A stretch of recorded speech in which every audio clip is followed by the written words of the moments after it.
Welcome to the Reclaim Leader podcast. I'm Jason Tucker. And I'm Jesse Skiffington. We're two pastors in the trenches who are passionate about church health for greater gospel impact. We share the ups and downs of ministry, strategies that worked for us, and some that didn't. Best practices and practical tools for church leadership. The goal, to help all of our churches flourish. Let's get started. See another sunrise, sing a little song. Hey everyone, welcome back to the Reclaim Leader podcast. It is so good to be here with you again. Thanks so much for listening. All the folks who've joined us in the last few months, a very hearty welcome to you. Thanks for coming and listening and being a part of this community. Remember, you can sign up and get our sometimes monthly newsletter. I've like fallen off the rails with this thing, but we do send out stuff. And if you want to be a part of that, it's reclaimleader.com.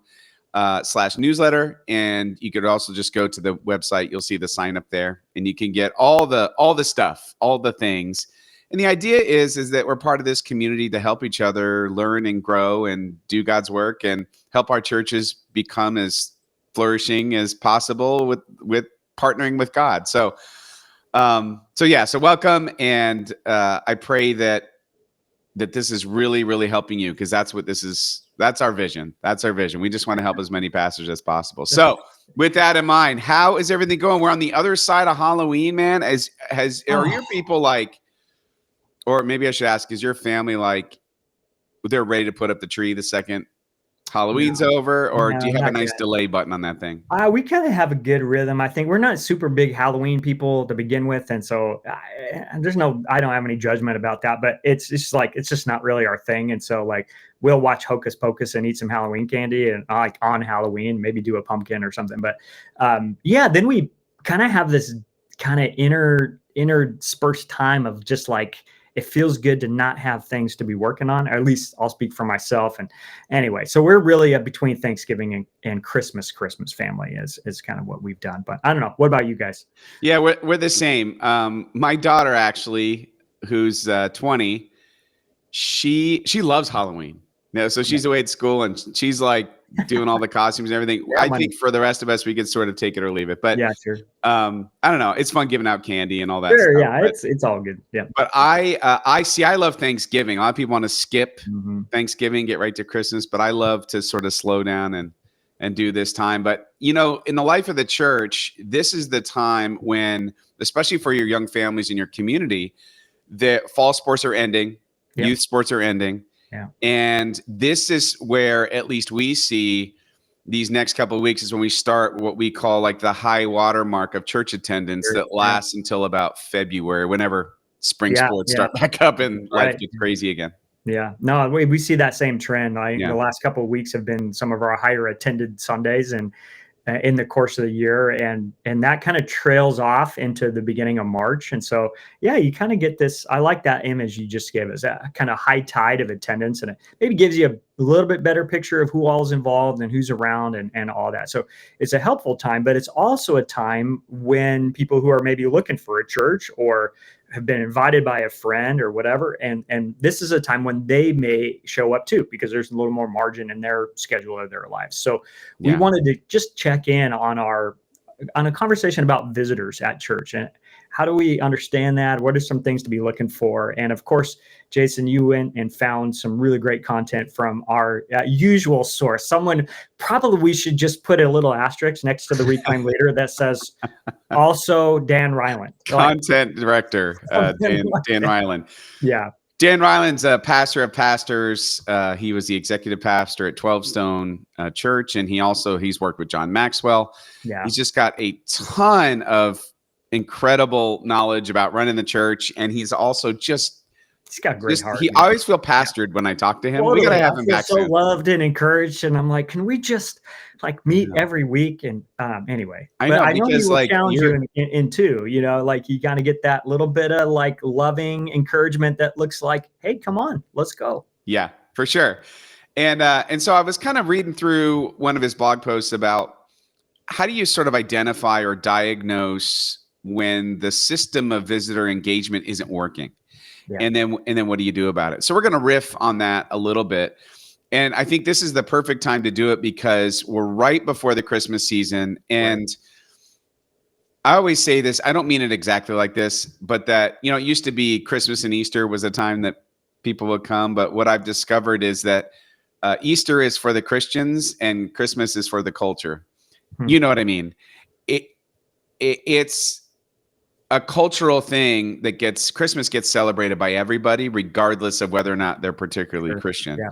Yeah. And it also represents a huge opportunity where people who normally wouldn't darken the door of the church have a desire to hear sacred music or hear experience some of the rituals that their family had growing up. It's a very nostalgic time, a time when people lean into family traditions in a big way. Like every Christmas, our family, we have our traditions. And if God forbid we skip those with the kids, I mean, it is like, be careful. Right. But we all carry that the rest of our lives. We have certain sure. traditions around the holidays that we love and enjoy. And so what an opportunity that we don't want to miss when it comes to people coming and visiting our churches. So we thought we lean into this a little bit today. I'll share a little bit about our church, and maybe you could share a bit about what's going on at Marine View. Both of our churches are in a season of growth, and nobody knows how long these seasons will last. It's fun. It's exciting at the same time. It always feels like a house of cards because you're always worried you're going to mess something up. At least I'll speak for myself. I'm always worried for sure we're going to mess something up. And for us, a lot of it has to do with your community that you're in. If you're in a growing community, chances are you're in a church that has real potential to grow. If you're in a community that is not or is declining, it's hard to have growth in your church. Yeah. So give yourself a little bit of a pass on that. A lot of it has to do with your community. So in our community, where we're seeing a lot of growth is we have a lot of folks who are culturally Catholic or marginally Catholic who, since the pandemic, have felt a desire to really go deeper in their faith, some of them for the first time. And they have friends or people have invited them to come to our church. So I would say 85% of our growth is all ex-Catholics. We're in a very Catholic area of the country. So that's maybe not surprising.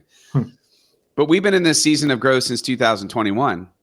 We changed services around this fall, as we talked a lot about over the last few months, and made room for more.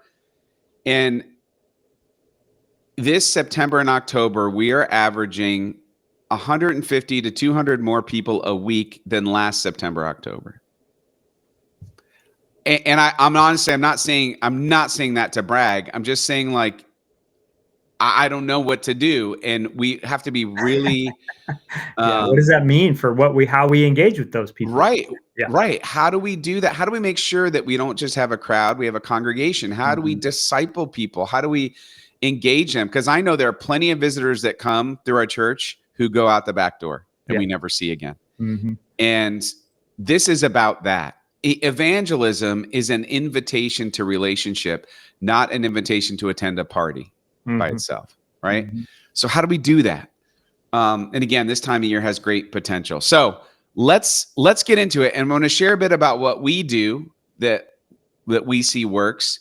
And maybe Jesse, you could share what's going on. But first of all, share a bit about what's going on at Marine View. You also have been in this season of growth for a little while. Yeah, I mean, I think like a lot of our churches, we had a mass migration in our community during the pandemic. And so people were coming and going, and we sort of, in some ways, what I talked about with our leadership was we sort of right-sized around that, and we became a really, I think, agile community because we had less people, but we had awesome people. And then as some of our folks moved to other parts of the country and things, we had people coming in behind them that we needed to figure out how to now integrate into the life of the church and kind of write a new story going forward. So I would say the same thing for us. Since about 2021, 2022, we've been kind of steadily growing the kind of the number of attendees and those, the people that are becoming a part of the life of the church. And it's encouraging.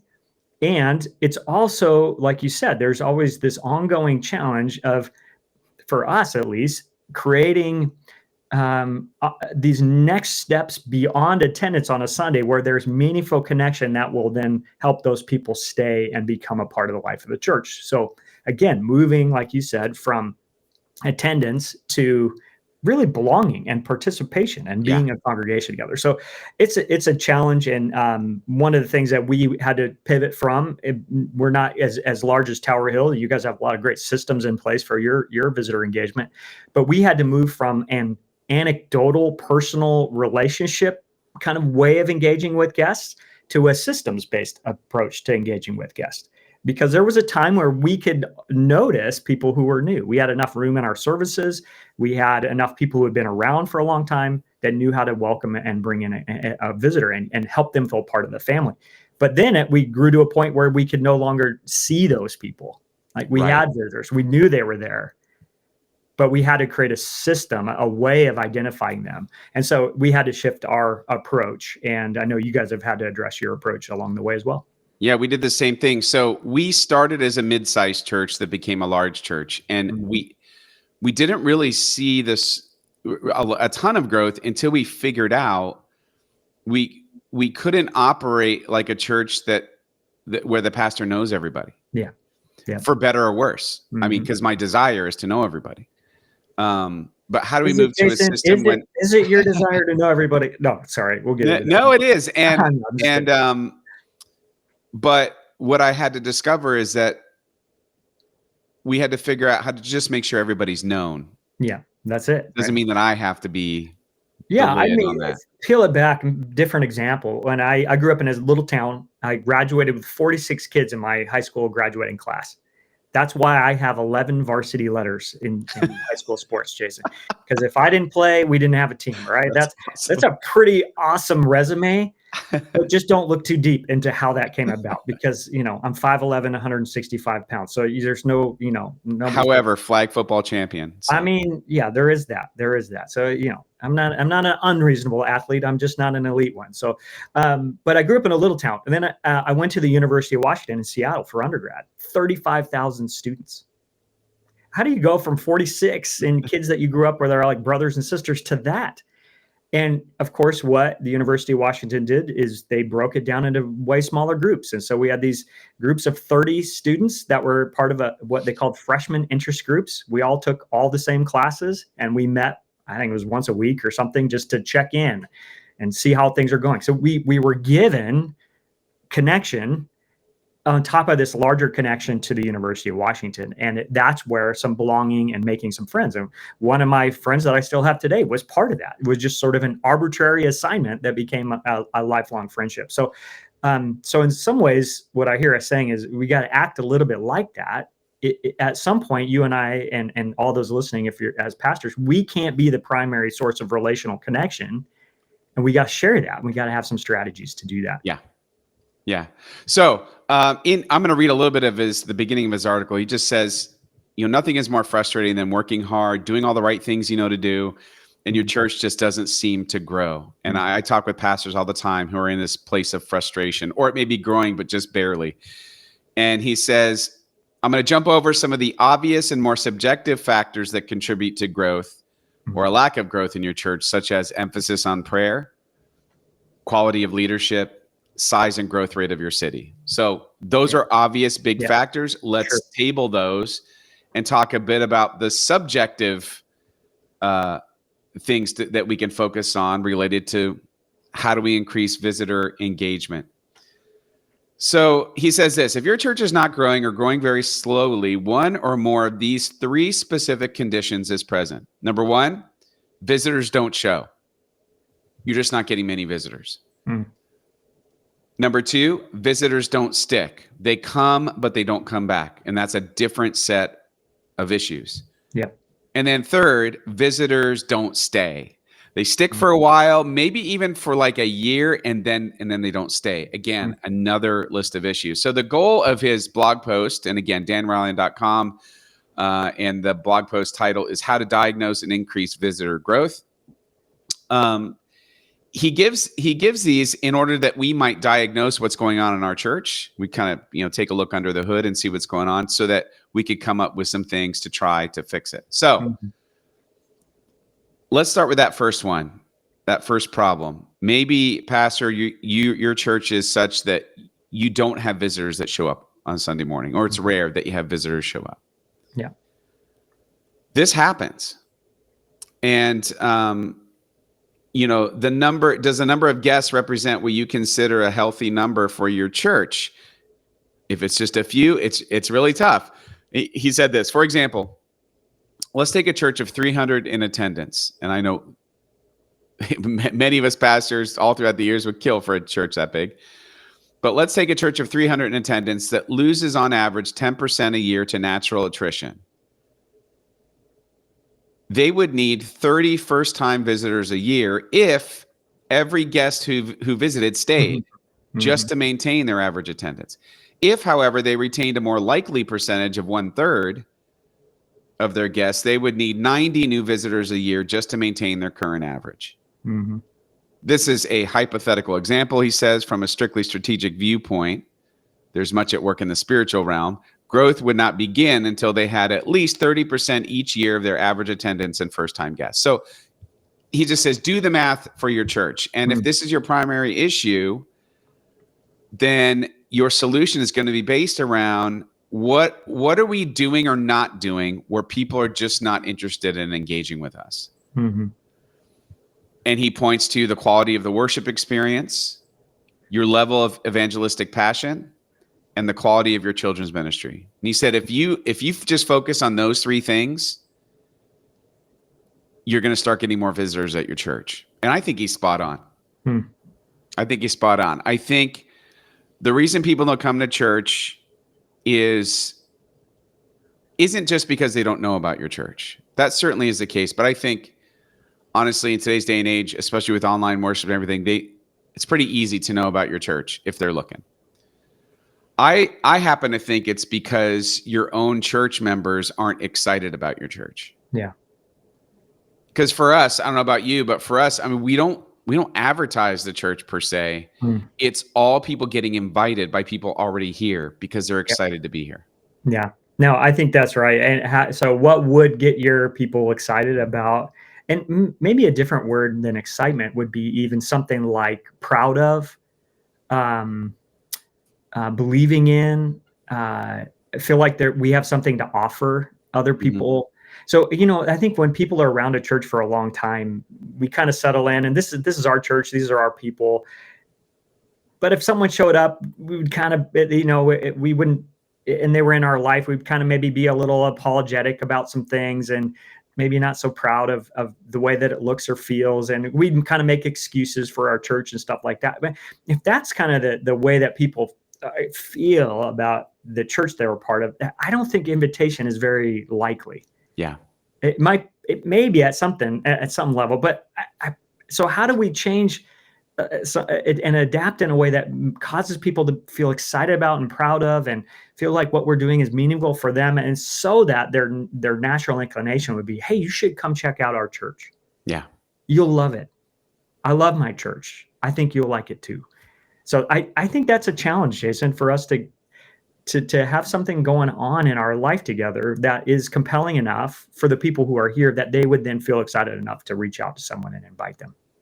And I think this has to do with things out of our control, like the movement of the Spirit. But I also think we create an environment where people are open to the Spirit's work in their lives. And I think it's partially, how do we create a church that has an invitational DNA?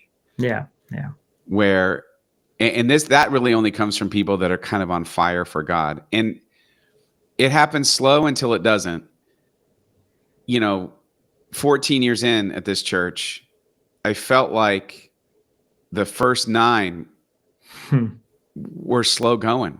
And then once the pandemic happened, we had done all the groundwork years before so that we were ready when people started gravitating here in a different way.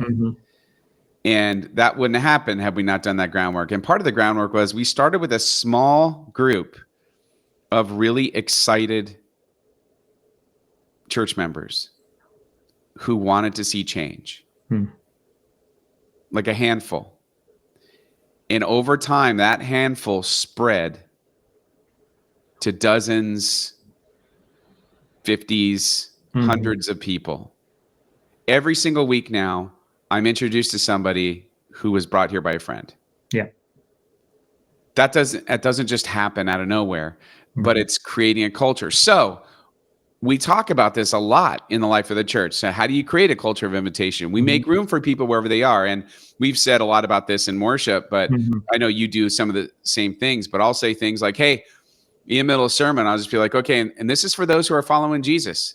This is for you. And actually, just this last Sunday, I gave my Presbyterian version of an altar call. I said, Me too, actually. Yeah. oh, that's funny. Yeah. That's funny. So I said, for all of us who are followers of Jesus, I did it actually as we were presiding over communion. This is a way of you saying yes all over again. And I said, and maybe some are in this room who haven't. You just never have, and that's okay. And this is how you do it. And you say that, and you can say this prayer right now. And why not today? Why not right now? But you create a culture of invitation when you make room for people wherever they are. You make them feel like they're welcome, even if they're not on board. Yeah. Yeah. We may not see eye to eye yet. Sometimes the language we'll use is, and we're so glad you're here, whether you're sure about God or you're still figuring all this out. We're glad that you're with us. We want to ask big questions of life and faith, and we're here to help you wrestle with those things. And so nobody's going to look down on you or judge you. We want to help you to understand who Jesus is, what Jesus might mean for your life.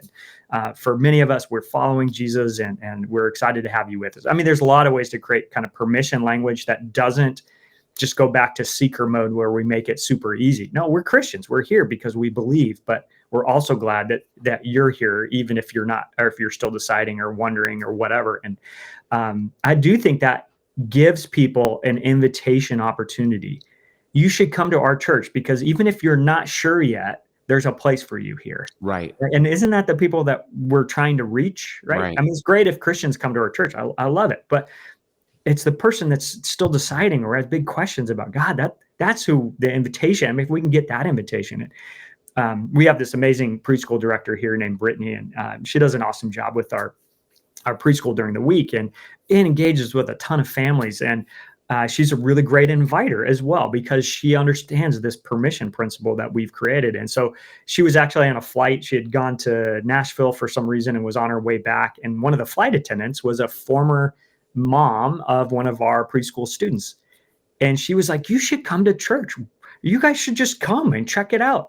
And so this family shows up and is there, and we're so excited to see him, and they're still not sure about the whole thing and trying to figure it out. But it was that sense of I am empowered to invite, and I feel good about what's going to happen when that person does show up, how they're going to be welcomed, and what's going to be available for their kids, and the kinds of things that are going to come out of the pastor's mouth. Those are all things that I feel comfortable with their credibility to invite these people to come and experience it with me.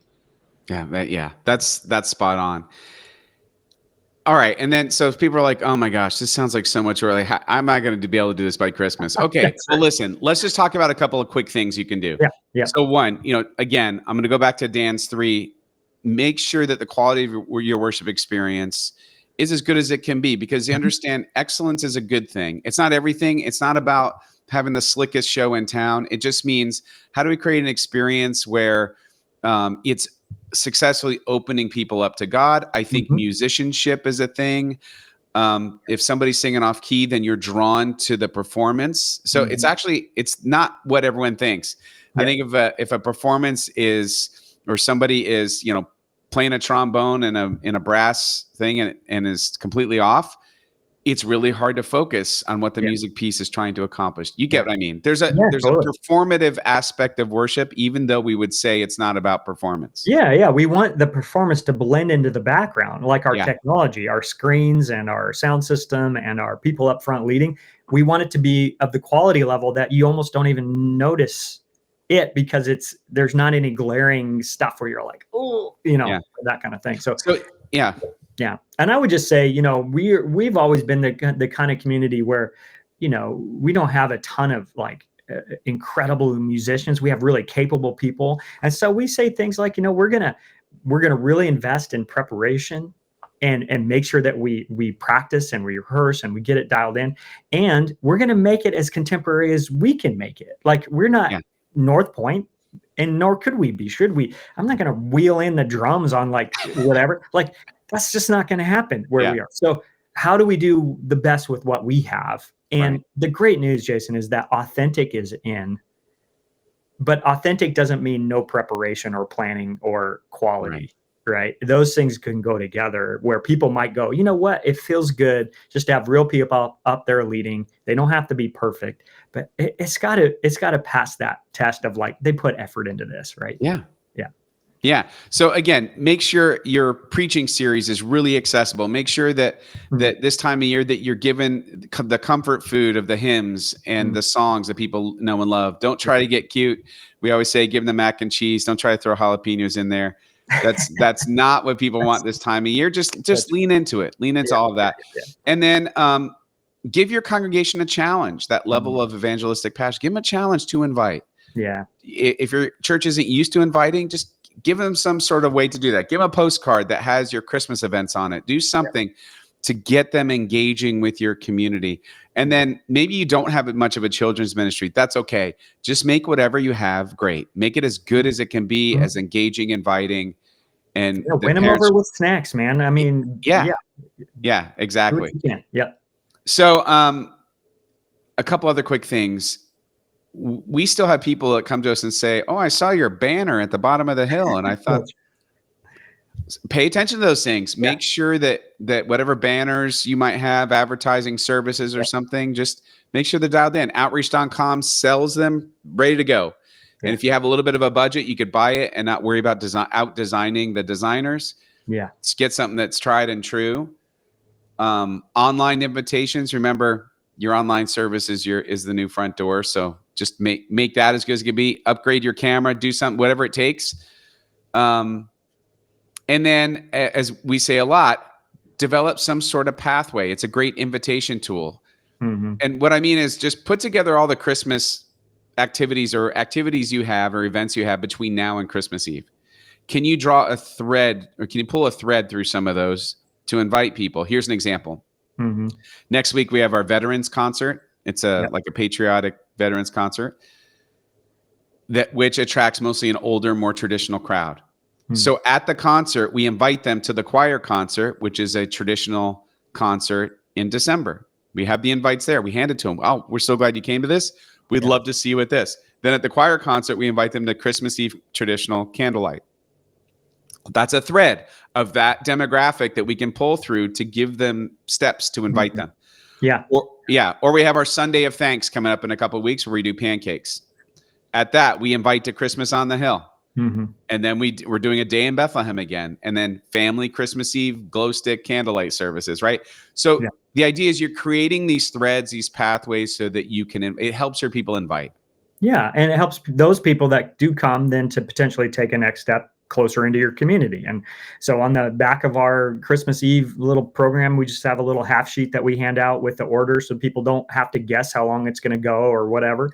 Super basic. But on the back is our January sermon series and an invitation to come and be a part of it. And just those little things that are like give a kind of a next opportunity, but it speaks to kind of where they are, right? So I like your traditional thread, and then you get kind of this pancakes and then Christmas on the Hill thread. I guess that's your pancakes and hot chocolate people. I don't know, but it's good. It's good stuff. Yeah. So thinking about how these things connect and how they can pull people through there. Yeah. All right. So we spent a lot of time on that one because I think a lot of churches feel like they're struggling in that area. People would love our church, but we can't get them to come. So hopefully that gives you some or sparks some idea that will help you do that. Okay. Second, you have visitors that show up, but they don't stay or they don't come back. So maybe you do get a decent number of first-time guests, but they don't seem to return for a second or third visit. So what's going on? Well, Dan Ryland says that if this is your primary issue, to know that visitors or that if visitors stick but don't stay, the solution is based more on do you have good hospitality? And is it genuine? From your ushers, your greeters, or if you have a guest services team or parking attendants, is the hospitality where it should be? because that stat that always gets quoted from Greg Atkinson is, the first 7 minutes is when people are deciding if they're going to come back to your church. I completely believe it. Do you have a guest follow-up process, or do you have a way of tracking guests when they come without being too creepy, right? Yeah. And then is there a clearly emphasized first step? Is there a class or a program or some way to connect them beyond just sort of being an anonymous visitor? Yeah. Yeah. So he said, these are kind of the areas that you need to work on if people are coming, but they're not coming back. Yeah. And the first step, I mean, that you can look like a lot of stuff. It could be a class or an opportunity, or it could just be, hey, your next step, if you're new with us, is to sign up for our e-newsletter that we send out once a month with all the things on it. And it's like, so they're doing something to step toward the community, but it still has a safe distance, right? They can engage with it or not. And, this is spot on stuff from Dan. And it's awesome when people do come. Are we going to be ready when they come? And I remember our friend Caitlin Wood, who's been on the podcast a handful of times, she always talks about, why would God send guests to your church if you're not ready to receive them? It's kind of like, I mean, obviously there's some nuance in there in what she means, but like, be ready and be hospitable, which means having signs. Where do you go? Where are the restrooms? Where do my kids go? Where's the children's check-in? And doing the kinds of things that equip your greeters and ushers to welcome people well, but also to understand that there are going to be new people that don't know where to go, what to do, how long it's going to take, or any of that. So having those kind of eyes for new people and thinking about how we can thoughtfully engage with them is important. And that starts at the beginning of the service for us. Yeah. We always say something like, and if you're new with us, we're so glad you're here. We're going to be here for about an hour, sometimes a little more, sometimes a little less, depends on how long the sermon goes. But we give them a sense of what it's going to be like. And so there's some hospitality, even in the way that we welcome people. So I think this is so good. It kind of gets my brain thinking about all the things that go into helping someone want to come back the next week. And what was the ultimate win there at North Point for a long time was a new guest comes and they come back next week with a friend. Yeah. Because we welcome them so well, something like that. Yeah. Yeah. And I think if you don't know where to start on this, I think just getting together your folks who volunteer in hospitality, or maybe you need to add some volunteers this holiday season. Yeah. Is to get them excited to see this as an incredible ministry opportunity for them to just make connections, not to smother people, but just to make sure that like somebody walks in and they know where to go. And because you can overcome a lot of churches have building problems that we're one of those churches. We have a building problem where it is not clear when you walk in the front doors of the narthex or foyer area, it's not clear what you do for Sunday school. So we've had to overcome that with people. Yeah. With volunteers who are trained. Oh, hey, I have kids. Have you been here before? Do you know how our Sunday school works? Oh, you don't? Okay, well, let me show you real quick. And your kids, if they're not comfortable, they could stay with you. That's fine. But let's show you how it works. Yeah. And we have to walk them physically actually through the sanctuary or sometimes outside into another door to where our children's check-in is. That's fantastic. So it's actually horrible. It's not a great setup, but you can overcome those things with people. Mm-hmm. If you have good people who are hospitable and welcoming and friendly, that's how you overcome it. Yeah. And I would say if you're on a church on the smaller side, one of the ways that you can practice hospitality well is when you get to know someone by name. And if they do show back up, you use their name again. Like, I can't tell you how many times somebody said, you remembered my name. That's why I'm still here. I'm like, that's not why, but it mattered. Like, it mattered to them, right? There's these things so if we get that relational hospitality, no matter how large or small our church is, it's so important that people feel a warm welcome and can, in a certain sense, picture themselves being a part of this community. I could see how this would work. I could see where I might fit. Yeah. And then have things, again, it's sort of like the outreach thing or getting visitors to come, but it's then invite them or give them opportunities to do stuff, to engage in things. So, you may not have small groups, so maybe you can't offer that, but maybe you have some sort of women's breakfast or men's breakfast, or what we do are things like invite them to new member class we just had a fall fest where we had donuts and cider and Sunday morning in between services. Just, hey, get to know people, hang out for a little while. We had a women's retreat yesterday. We just did it in-house for 2 hours. So we've gotten real loose with our definition of retreat, but it's, a women's event that it was broad. It was a y'all come and let us know and be a part of this. There are lots of different things you could do to invite them to sort of like a next fellowship-y kind of thing together. Yeah, I like it. All right. Then lastly, what do you do if you have visitors come and they may even stick for a while, but they don't stay? Yeah. This is a painful one. Yeah, that's tough, right? Because this definitely happens, and it's definitely happened in our church for sure. Dan says, you may have a strong number of first-time guests and they stick for weeks and even months. In fact, some for even a year or so. This would indicate that your worship service is good, people are inviting, and your overall hospitality and follow-up is good. But when you begin looking more closely at the long-term patterns and participation, you can see an obvious drop-off rate. In this case, sometimes a person or family may stick for months, even a year or so, but then they leave your church. If this is your primary issue, the solution is based more on, 1, the enduring and inspiring nature of your vision. 2, the depth and robust nature of your small groups and serving opportunities. And 3, the overall health and vitality of your staff and church culture. Yeah. Invest time and energy in these 3 areas, and you will increase the long-term staying power of your congregation. Again, I think it's spot on. Yeah. People leave. I don't know. You don't always hear from people that have left, but sometimes you do. And some of the things I hear are, I felt like I wasn't needed. I felt like there was no place for me and my family to get connected. I felt like I wasn't appreciated. I volunteered, I did stuff, and I felt like I wasn't appreciated. Or I'll get this sometimes. It's I didn't get involved because nobody asked me. Yeah.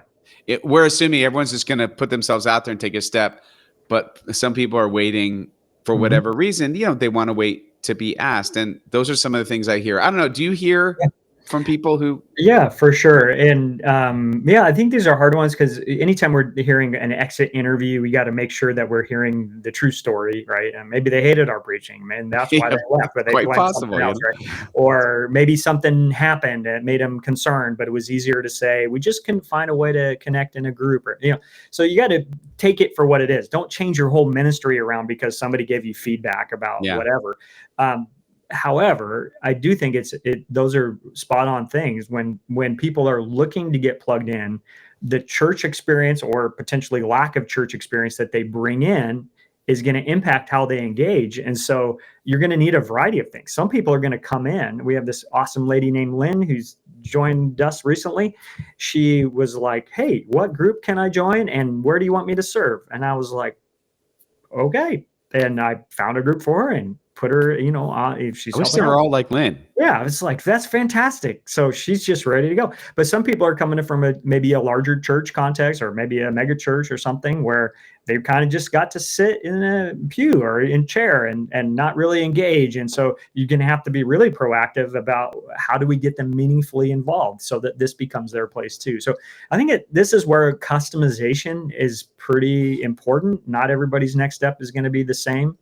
And that's why we need a variety of opportunities and ways of communicating what we have available. Sometimes it's going to have to be a really clear, direct invitation. Other times it's just going to be laying out the options and saying, you choose. And for some people, it's going to be kind of a little bit of a challenge or an encouragement. Maybe you need to take a step to get involved, and that might feel like a risk for you because you've never done that before. But we think it's important as a community for you to be in a group of some kind where you can be known in a closer kind of way. So that's what I've noticed is that you get different people who track kind of differently. But definitely we've seen that back door be a little more open than we would like sometimes with people that we thought were getting plugged in and then they drifted out. Yeah. All right. I know we went a little bit longer than usual on this one, but I just think there was so much more to say than I realized. All right. Just so quick review. If you're, according to Dan Ryland, if you are doing this diagnosis and the first thing is, well, we're just not getting visitors. He says 3 things to focus on: the quality of your worship experience, the level of your evangelistic passion, and the quality of your children's ministry. Then, but maybe you have visitors that come, but they don't come back a second or third time. He says, if this is your issue, then check the level of genuine hospitality of your team, the diligence of your guest follow-up process, and the need for a clearly emphasized first step in order to connect. And then lastly, if you have visitors that stay for a while and then leave, then the solution is based on the enduring and inspiring nature of your vision, the depth and robust nature of your small groups and serving opportunities, and the overall health and vitality of your staff and church culture.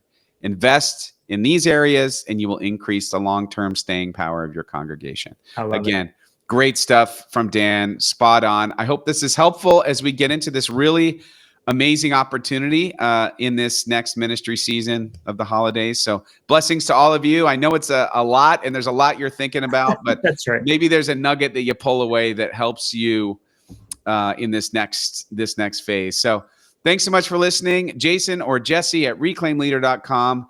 As we say every time, ministry is hard. It is so much better when we do it together. Take care.